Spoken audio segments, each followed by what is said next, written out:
Most people spend years waiting for life to begin, after the next move, after health improves, after relationships settle, or they quietly revisit earlier chapters, replaying what once felt meaningful.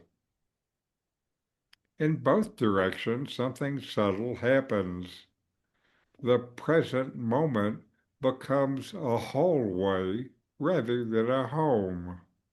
Yet, what if nothing is missing now? What if this simple breath, this ordinary day, is already complete?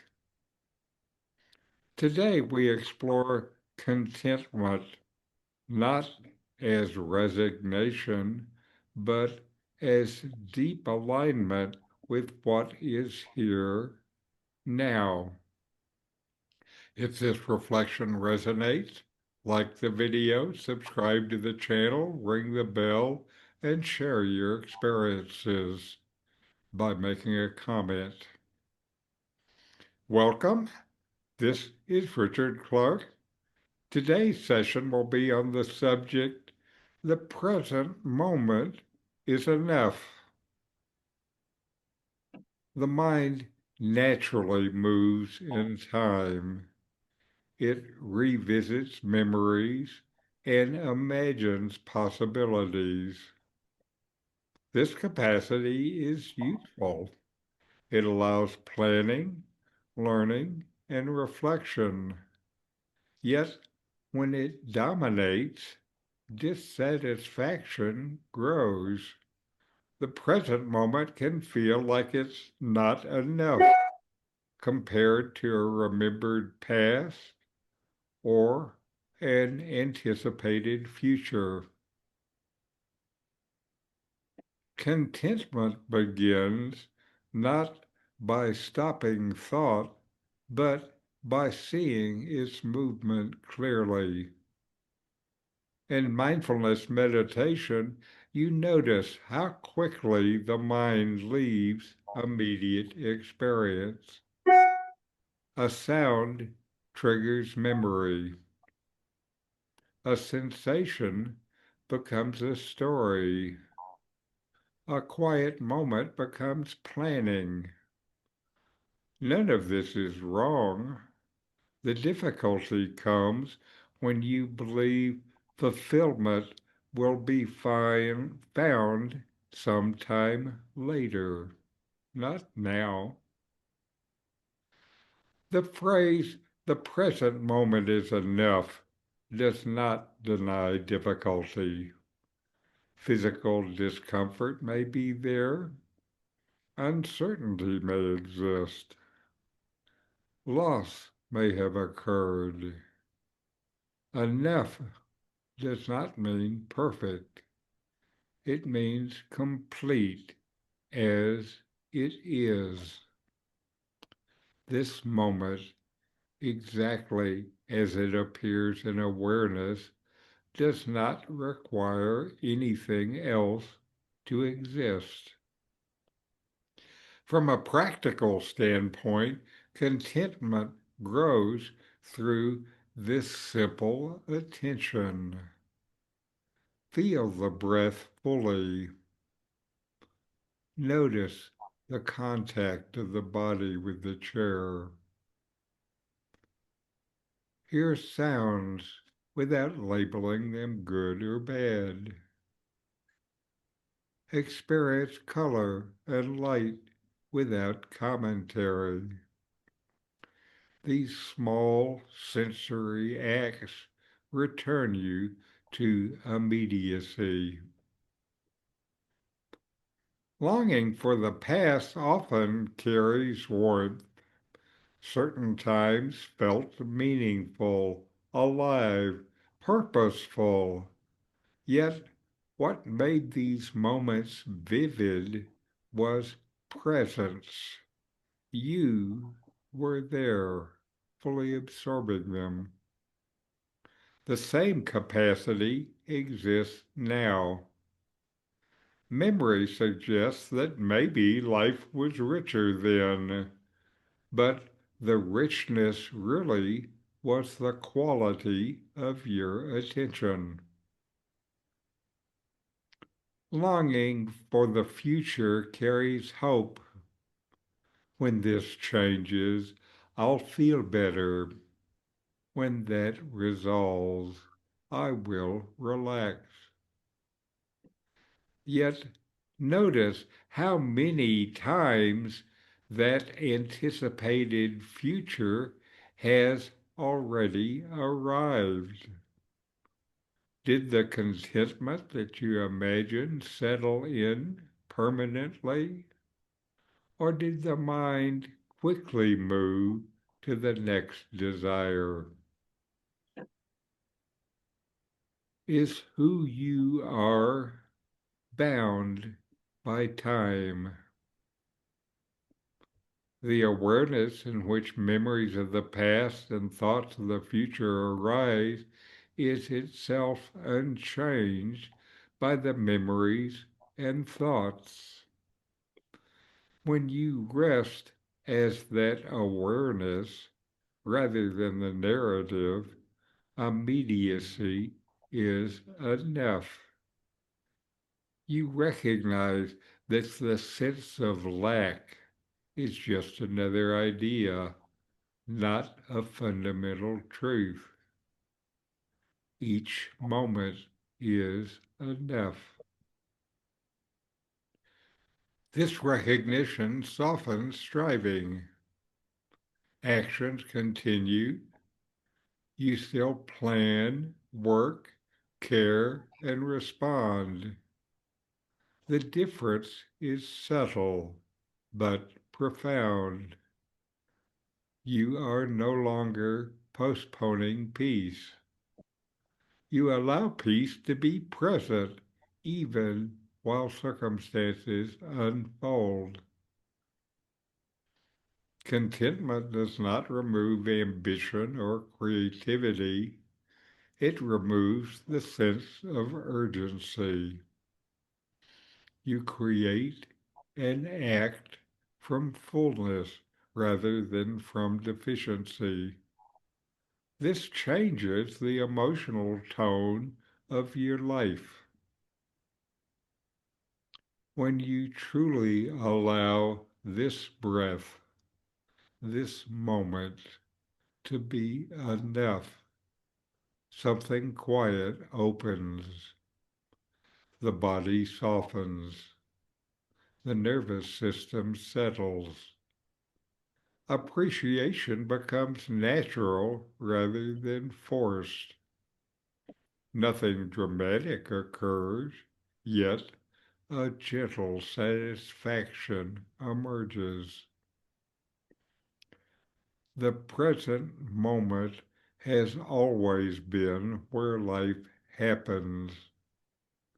When you stop negotiating with it, you discover that it has been quietly complete all along.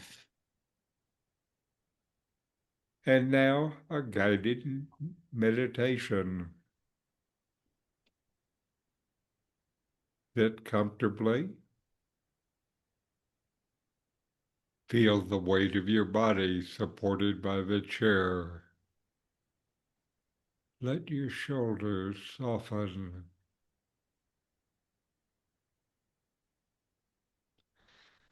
Bring attention to the breath. Feel one full inhale,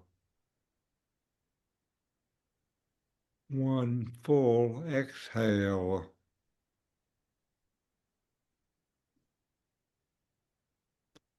Notice if the mind begins moving into memory or anticipation. Gently label it as past or future, then return to the breath.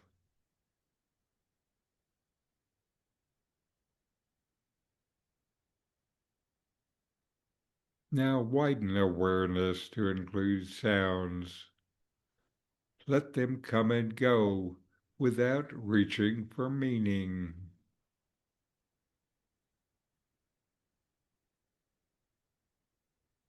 Ask softly within, what is missing right now?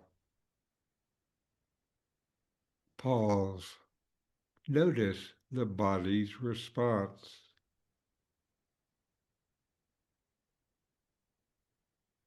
Is there a sensation of lack? It might be hiding under a desire. Where is it felt?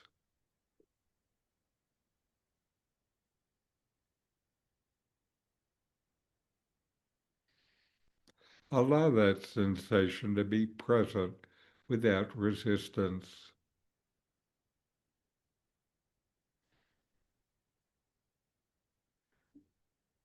Shift attention now to the simple fact of being aware. Before any story, awareness is here.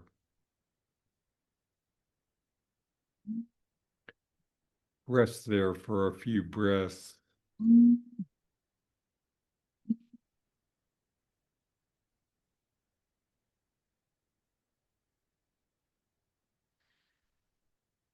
Simply repeat, this moment is enough.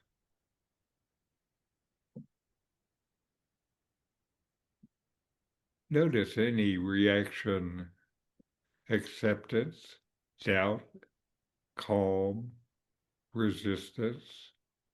Let all of it be included.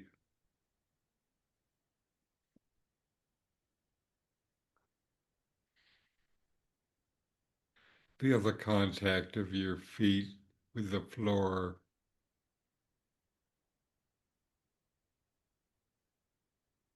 Sense the air on your skin.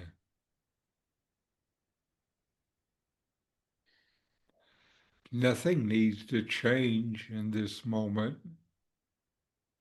Stay with that recognition. And when ready, gently open your eyes, carrying this sense of sufficiency with you.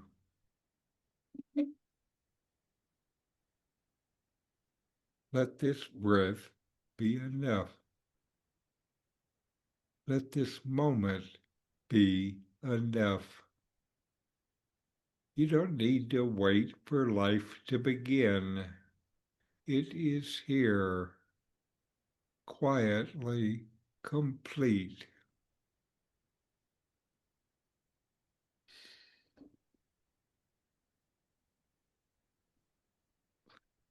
So, Barley, how's your meditation been? Oh, not very good. I was too distracted this last week. So this is the first time I've meditated again, felt like meditating again. Well, I can see why this last week might have been more stressful than usual, Yeah, but but I'm here more you're in the back present again, moment. Hmm. and somehow resting in meditation is attractive enough to you, important enough to you that you keep it up. Yes. All right. Okay, Richard, I'd like to share. Yes, Tom. Yeah, so I'm happy to say the meditation is becoming a little more regularized. I Very think good. uh, I think basically just being here and now in Aiik uh, is supportive of that, and not traveling and not kind of Uh-huh. uh, redoing everything. So that's my 2 cents. Okay, I'd say that it's getting a little more regularized. With Very that, I'm good. complete. Okay, thank you. Very good. How about you, Michael? Like barley, there's been a lot of stress, a lot of challenges, but hanging steady, doing well. Uh-huh.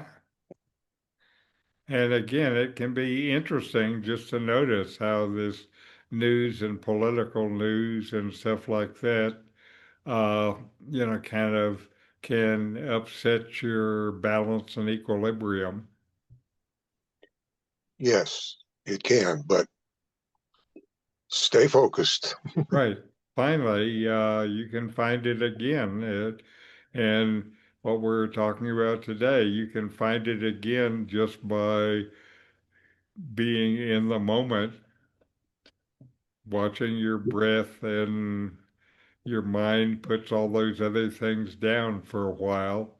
It's like a vacation. Yes, yes, Like Barley is taken by the beach. yes.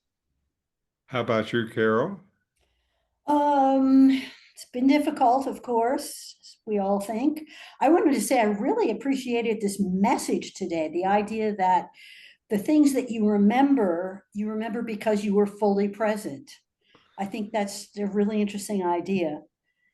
So it's good. Thank you for that. Okay. So here we have our video, and today this is by Alan Watts on the eternal now.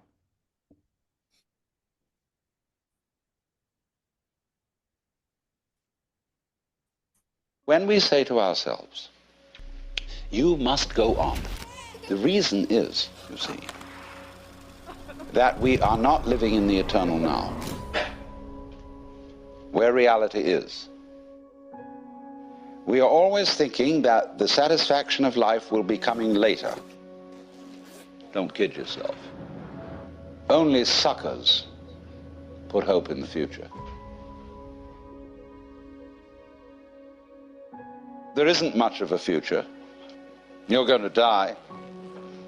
So, therefore, this hope for the future is a hoax. It's a perfect hoax. Because you're not fully alive now, you think maybe someday you will be. Look, supposing I ask you, what did you do yesterday? Most people will say, well, I got up at 7:30 and I brushed my teeth and I read the newspaper over a cup of coffee. And then I looked at the clock and dressed and got in the car and drove downtown and did this and that in the office and so on, and you go on and on and on, and you suddenly discover that what you've described has absolutely nothing to do with what happened.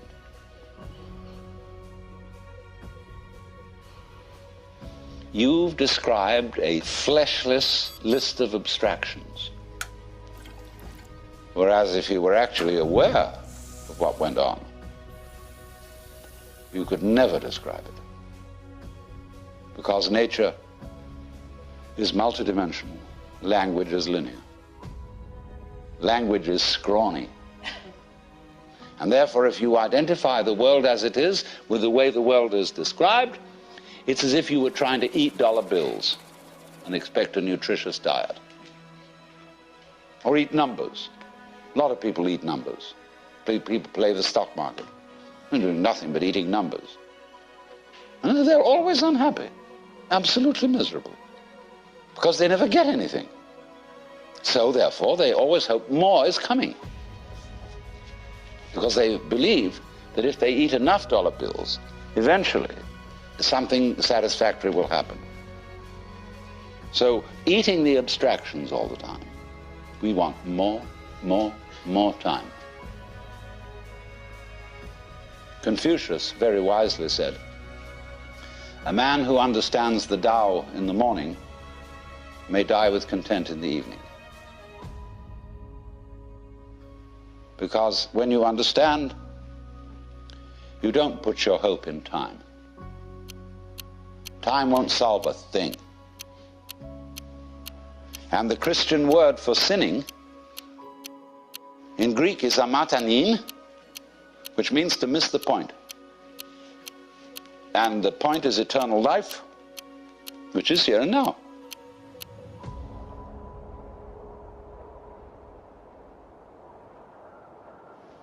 But until there is silence of the mind, it is almost impossible to understand. eternal life, that is to say, eternal now. When you are fully aware and not thinking, you will notice some amazing absences. There is no past. Can you hear anything past, incidentally? Can you hear anything future? They're just not there to the plain sense of one's ears. Well, I remember in the Sermon on the Mount that Jesus said a lot of things about this. Consider the lilies of the field, how they grow. They toil not, neither do they spin. And yet Suleiman in all his glory was not clothed like one of these. And if God so clothes the grass of the field, which today is and tomorrow is cast into the oven, shall he not much more clothe you, faithless ones? Wow.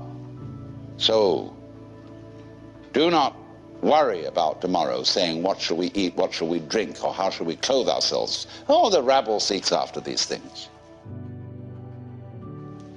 Sufficient to the day is the worry of it.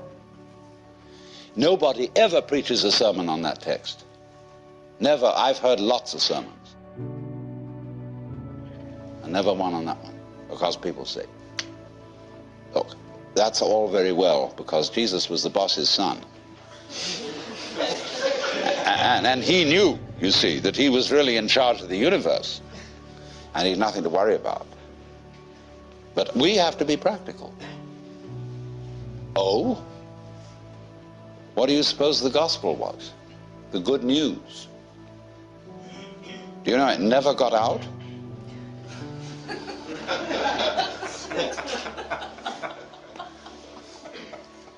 You too are the boss's son. That was the gospel. Lots of people in India know that perfectly well. When you get to be a certain age, and after you've studied long enough with a certain guru, then, and then only, may you realize this. If you've put in the time, they finally let you in. Here you have to wait until you're dead. The only place to begin is now. Because here's where we are. So why put it off? A lot of people say, well, I'm not ready. What do you mean you're not ready? What do you have to be ready? I'm not good enough. I'm perhaps not old enough, not mature enough, still am frightened of pain. I'm still dependent on material things. I have to, eat a lot and drink a lot, and I better get all that under control first. Oh? You want to be able to congratulate yourself for having gone through the discipline which is rewarded with realization. That is trying to quench fire with fire. Wouldn't it be great to have no fear? No attachments, no hang-ups. To be as free as the air. Wouldn't it be crazy to have that courage? And you look into yourself honestly, and you find that inside you're actually a quaking mess of sensitivity. Running away from the quaking mess. Escaping. You never can. There's nothing you can actually do to transform your own nature into unattached selflessness, because you have a selfish reason for wanting to do it. What does it mean that you can't do anything about it? It's singing loud and clear. The reason you can't do anything about it is that you don't exist. You, as you conceive yourself to be, that is your ego, your image of yourself, isn't there. It doesn't exist. It's an abstraction. Well, when you understand that, you're liberated. There's the happening, the suchness. Yes, sure, you bet. But it's not pushing you around, because there's no you to be pushed around. So, this illusion of the persecuted ego who is pushed around by fate It just altogether disappeared. And so, likewise, the illusion of the ego who pushes fate around has also disappeared. There's a happening. By dying to yourself, by having become completely incompetent and found that you don't exist, you're reborn. You become everything. In the words of Sir Edwin Arnold, foregoing self, the universe grows I.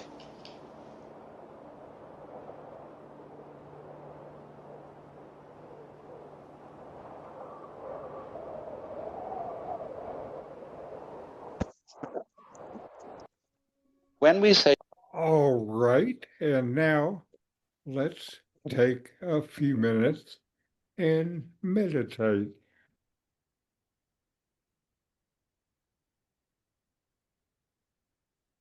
Mindfulness is present moment attention, paying attention fully in this moment. Notice what is there, then let it go.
Shut up.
And we'll end with a chant. Om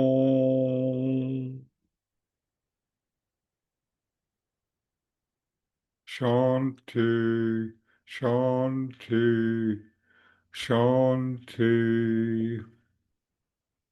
Om. Peace, peace, peace. Good to have you with me today, and have good meditations, and we'll see you next week.